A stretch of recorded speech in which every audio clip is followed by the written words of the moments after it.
안녕하세요. 케어유 뉴스에서 김영래 편집장이 매일 아침 6시에 보내드리는 아침마다 지혜라는 칼럼 혹시 읽어보셨나요? 네, 그 칼럼들이 참 좋죠. 오늘 저희는 그 칼럼들 중에서도 특별히 많은 분들의 공감을 얻었던 황혼의 지혜, 비움으로 채우는 삶의 품격이라는 글을 당신과 함께 아주 깊이 들여다보려고 합니다. 네, 이 칼럼이 정말 흥미로운 지점을 건드리고 있어요. 어떤 점이 그럴까요? 한 세대가 평생의 미덕으로 삼았던 그 아끼고 모으는 삶이 어떻게 노년의 발목을 잡는, 뭐랄까, 덫이 될 수 있는지를 아주 날카롭게 파고들거든요. 아, 덫이요? 네, 그리고 그 덫에서 벗어나서 삶의 마지막 장을 품격 있게 채우는 어쩌면 아주 역설적인 지혜, 바로 비움에 대해 이야기하고 있죠. 맞아요. 비운다고 하면 보통 무언가를 잃는다고 생각하기 쉬운데 이 칼럼은 정반대의 이야기를 하고 있어요. 그렇죠. 비움이 과거를 부정하는 게 아니라 오히려 현재의 삶을 더 안전하고 평화롭게 만들기 위한 아주 능동적이고 또 주체적인 선택이라는 거죠. 아마 오늘 이야기를 듣다 보면 당신의 부모님 댁이나 어쩌면 당신의 집을 떠올리게 될지도 모르겠습니다. 그럴 수밖에 없을 겁니다. 이건 단순히 시니어 세대만의 이야기가 아니라 물건과 공간, 그리고 관계에 대한 우리 모두의 이야기이기도 하니까요. 자, 그럼 그 첫 번째 이야기부터 시작해 볼까요? 왜 우리 부모님 세대는 물건을 쉽게 버리지 못하는 걸까요? 네, 그 존경스러운 마음에서부터 한번 시작해 보죠. 클럼의 시작도 바로 그 지점이에요. 평생 아껴야 잘 산다. 이 신념으로 정말 땀 흘려 얻은 물건 하나하나를 소중히 여기며 살아오신 세대잖아요. 그럼요. 그 자체는 정말 존경받아 마땅한 삶의 태도죠. 그런데 컬럼은 바로 그 미덕이 세월이 흘러서 삶의 단계가 바뀌면서 현재의 삶에 커다란 부담이 될 수 있다고 지적합니다. 여기서 말하는 부담이라는 게 구체적으로 뭘까요? 컬럼이 짚어주는 첫 번째 부담은 아주 직접적이고 현실적인 문제입니다. 바로 안전이죠. 안전이요? 네. 젊었을 때는 집안에 짐이 좀 많아도 몸이 날래니까 크게 문제라고 느끼지 못했을 수 있어요. 하지만 신체 기능이 예전 같지 않은 노년에는 이야기가 완전히 달라집니다. 아, 그렇죠. 그러니까 집안에 쌓인 물건들이 그냥 자리만 차지하는 게 아니라 말 그대로 지뢰가 될 수 있다는 거잖아요. 지뢰라니, 와, 표현이 정말 와닿네요. 네. 생각해보면 밤에 화장실 가시다가 발밑에 있는 물건에 걸려 넘어지실 수도 있고 실제로 노년층 낙상사고의 상당수가 집안에서 일어나니까요. 바로 그겁니다. 또 만에 하나 불이라도 나면 그 짐들 때문에 피할 길도 막힐 수 있고요. 하, 과거의 추억이 담긴 물건을 지키려다가 현재 나의 가장 중요한 가치인 안전을 위협받는 상황이 되는 거죠. 정말 심각하게 생각해봐야 할 문제네요. 그리고 두 번째 부담은 눈에 잘 보이지 않지만 우리 삶을 서서히 갉아먹는 것. 바로 시간과 에너지의 문제입니다. 안전 문제는 정말 공감이 가는데 시간과 에너지 문제는 언뜻 이해가 안 될 수도 있을 것 같아요. 그냥 제자리에 놓여있는 물건인데 그게 어떻게 내 에너지를 빼앗아 간다는 걸까요? 아주 좋은 질문입니다. 컬럼의 통찰이 빛나는 부분이 바로 여기인데요. 네. 우도는 가만히 있는 것 같지만 실제로는 끊임없이 우리의 정신적 에너지를 요구합니다. 어디에 뭐가 있는지 기억해야 하죠. 쌓인 먼지를 닦아내야 하죠. 언젠가 쓸지도 모른다는 생각에 계속 신경을 써야 하죠. 아, 마치 컴퓨터에 수십 개의 프로그램을 동시에 켜놓은 것처럼요. 그러면 당연히 컴퓨터 속도가 느려지잖아요. 일종의 정신적 과부하 같은 거군요. 맞습니다. 그 물건들을 관리하는 데 쓰는 에너지를 아껴서 친구를 만나거나 산책을 하거나 새로운 걸 배우는 데 쓴다면 삶이 훨씬 더 풍요로워질 수 있다는 이야기네요. 그렇죠. 물건이 내 삶의 주인이 아니라 내가 내 삶의 주인이 되어야 한다는 아주 근본적인 메시지를 던지는 겁니다.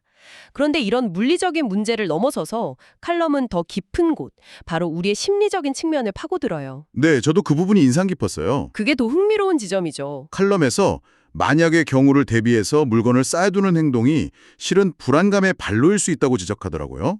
이건 시니어 세대뿐만 아니라 저희 같은 젊은 세대에게도 해당되는 이야기 같아요. 맞아요. 언젠가 쓸모가 있겠지 하는 그 마음이요. 네네. 그 언젠가는 오지 않을 확률이 높은데도 말이죠. 그건 과거의 결핍을 경험했던 세대에게는 어쩌면 당연한 방어 기제일 수 있습니다. 하지만 칼럼은 진정한 안정은 물건의 소유가 아니라 마음의 평안에서 온다고 역설해요. 아, 역설격으로 물건이 많을수록 그걸 관리해야 하고 잃어버릴까 걱정하고 오히려 마음에 짐이 된다는 거죠. 비워낼 때 비로소 진정한 자유와 평화를 얻을 수 있다는 통찰이네요. 네, 맞습니다. 여기서 칼럼이 인용한 전문가의 조언이 정말 머리를 땅 하고 치는 것 같았어요. 진짜요. 그리고 그 지점에서 한 걸음 더 들어가 보면 이건 단순히 물건을 버리라는 이야기가 아니에요. 소중함의 기준을 과거의 추억에서 현재 나의 쓸모와 행복으로 과감하게 옮겨오는 용기가 필요하다는 거죠. 아, 기준을 옮긴다. 네. 이건 거의 가치관을 재설정하는 수준의 작업입니다.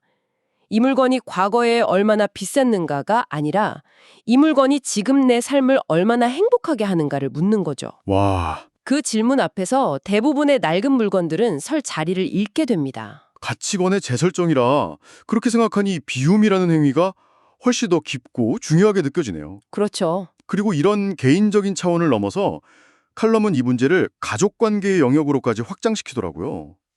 이 부분에서 많은 분들이 뜨끔하셨을 것 같아요. 아마 그러셨을 겁니다. 특히 다 큰 성인 자녀의 물건을 부모님이 계속 보관해 주는 경우를 예로 들었죠. 네. 한번 손짓하게 생각해 보세요. 혹시 당신이 어릴 때 쓰던 낡은 책상이나 교과서, 이제는 입지도 않는 옷들이 아직도 부모님 댁 창고나 방 한 구석을 차지하고 있진 않나요? 사실 제 얘기 같아서 좀 찔리네요.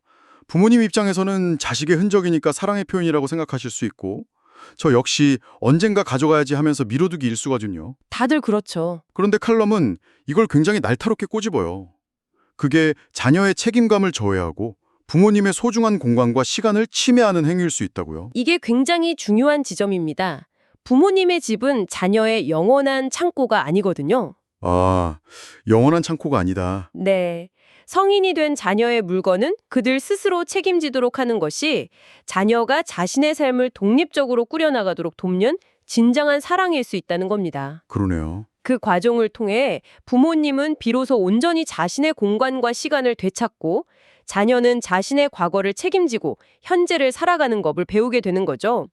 이건 관계의 재정립이기도 해요. 품 안에 끼고 있는 것만이 사랑이 아니라 독립된 인격체로 존중하고 각자의 삶을 살아가도록 지지해주는 것 또한 중요한 사랑의 표현이라는 이야기로 들리네요. 맞습니다. 그런데 칼럼은 여기서 한 걸음 더 나아가 어쩌면 조금은 무겁지만 우리 모두가 언젠가는 마주해야 할 문제까지 이야기합니다. 네. 바로 우리가 세상을 떠난 후 남겨질 물건들에 대한 이야기죠. 네, 칼럼은 우리가 미리 물건을 정리하는 행위를 시니어 세대가 보여줄 수 있는 마지막 배려이자 사랑이라고 표현하는데요. 저는 이 부분이 이 칼럼의 백미라고 생각합니다. 마지막 배려이자 사랑. 아, 이 표현이 정말 오랫동안 마음에 남았어요. 그렇죠. 내가 죽고 난 뒤의 일까지 생각해서 남은 자식들이 내 짐을 정리하느라 고생하지 않도록 혹은 그 과정에서 형제들끼리 불필요한 오해나 다툼이 생기지 않도록 미리 길을 닦아주는 행위라는 거잖아요. 맞습니다. 이건 단순히 내 삶을 잘 마무리한다는 소극적인 의미를 넘어섭니다.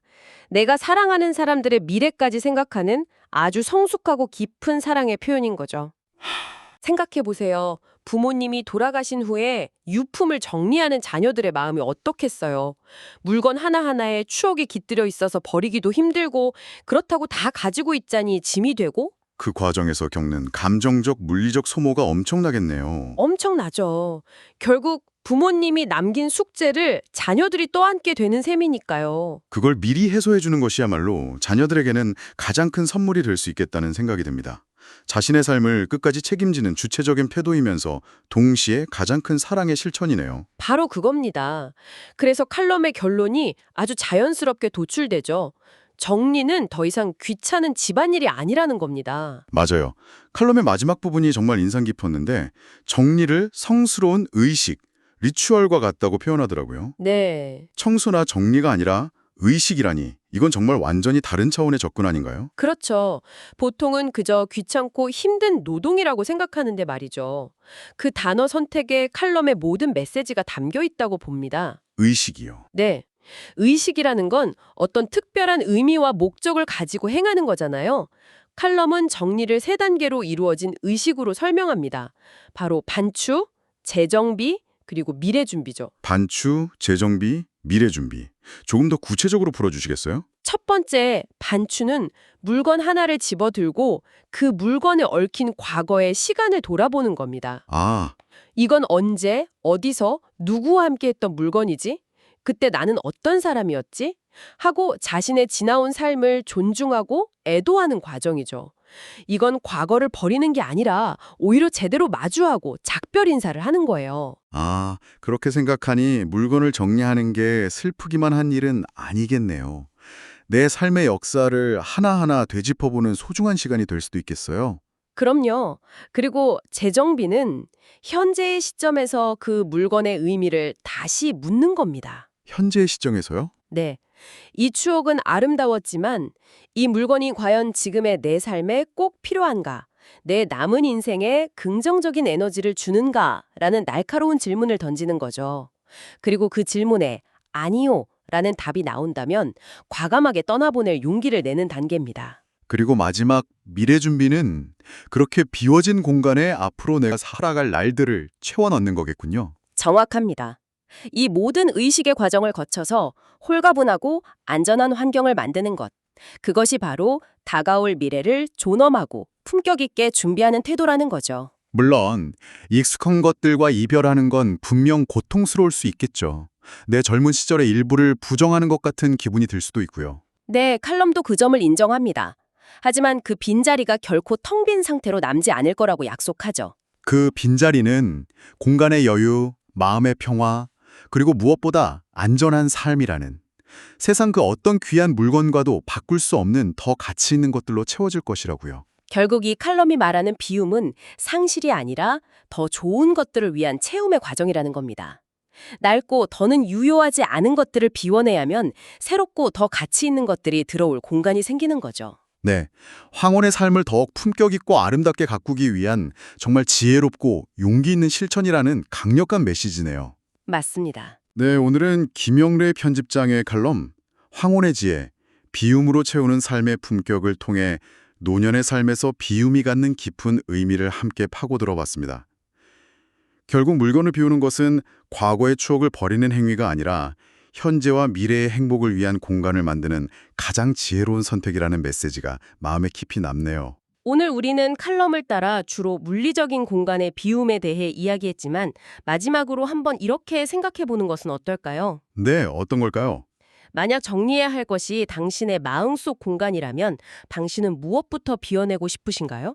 어쩌면 누군가에 대한 해묵은 원망이나 더 이상 나를 행복하게 하지 않는 낡은 생각들, 혹은 과거의 상처 같은 것들일 수도 있겠죠? 어쩌면 그런 보이지 않는 짐들을 비워낼 때 우리는 비로소 진정한 마음의 평화와 자유를 얻게 될지도 모릅니다.